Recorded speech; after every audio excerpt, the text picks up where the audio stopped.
ආයුබෝවන් මෙන්න හරිම වෙද වෙතින් අතිශය විශේෂ කාලගුණානාවකයක් ඔබට නරඹන අවසානයේ දක්වා තේරුම් ගන්න ඉදිරියේ ආරක්ෂා වන්න.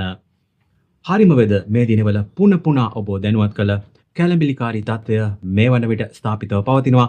ශ්‍රී ලංකාවේ සිට ගිනිකොන මුහුදු කලාපයේ කිලෝමීටර් 250ක් පමණ ඔබෙන් මේ තත්ත්වය 27 28 29 යන දිනවල සුළි කුණාටුවක් එසේත් නැත්නම් සුළි සුළඟක් මට්ටමට වර්ධනය වෙමින් ශ්‍රී ලංකාවේ කාලගුණයට දැඩි බලපෑමක් සිදු කරනු ලබනවා. විශේෂයෙන් ශ්‍රී ලංකාවේ නැගෙනහිර අර්ධයේ තද බැසි සහ තද සුළං ඇති වෙනවා. නැගෙනහිර අර්ධය යනු උතුරු පළාත, උතුරු මැද පළාත, නැගෙනහිර පළාත, ඌව පළාතේ නැගෙනහිර කොටස්, දකුණු පළාතේ නැගෙනහිර කොටස් වල. ශ්‍රී ලංකාවේ බස්නාහිර අර්ධයේ තද බැසි ඇති වෙනවා. තරමක් තද සුළං ඇති වෙනවා. දැනට පවතින තත්ත්වය අනුව පැයට කිලෝමීටර් 30, 40, 45 දක්වා සුළං ධාරා ඇති වෙනවා.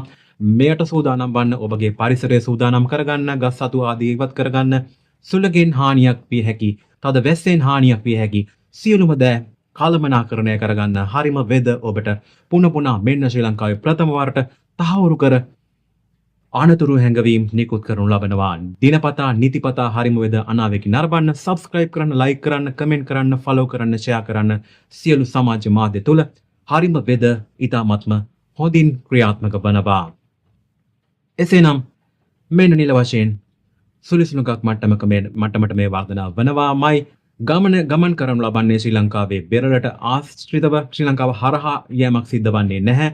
ගිනිකොන, අම්පාර සහ ඒ ආශ්‍රිත ප්‍රදේශවලින් ඉන්පසුව මඩකලපුව, ඊපස්සේ නැගෙනහිර ත්‍රිකුණාමලය, වැල්ලිඔය, එසේම යාපනයේ වැනි ප්‍රදේශ ආසන්නයෙන් මුහුදු ප්‍රදේශයෙන් වෙරළට ආසන්නයෙන් ගමන් කරනු ලබනවා. තද සුළං, තද වැසි මෙම දින 3 විශේෂයෙන් 27, 28, 29 29 වනදා දිනයේ අවසානයේදී මෙහි බලපෑම් බොහෝ සෙයින් අඩු වී යාවි. හරිම වෙද නිතර බලන්න ඔබගේ නෑදෑයා, හිතවතා සියලුම දෙනා දැනුවත් කරන්න. විශේෂයෙන්ම මුහුදු යන්නට නම් සිතන්නටවත් එපා. මරණයට අතවැනීමක්ම වනවා නොඅනුමානයි. ඔන්න විදුලිය විසඳුණා. එසේනම් නැවතත් හමුවෙමු මීළඟ කාලගුණානාවකයෙන්. සියලු දෙනාට සුවදායි දිනයක්, සුවදායි ඉදිරි කාලයක් වේවා.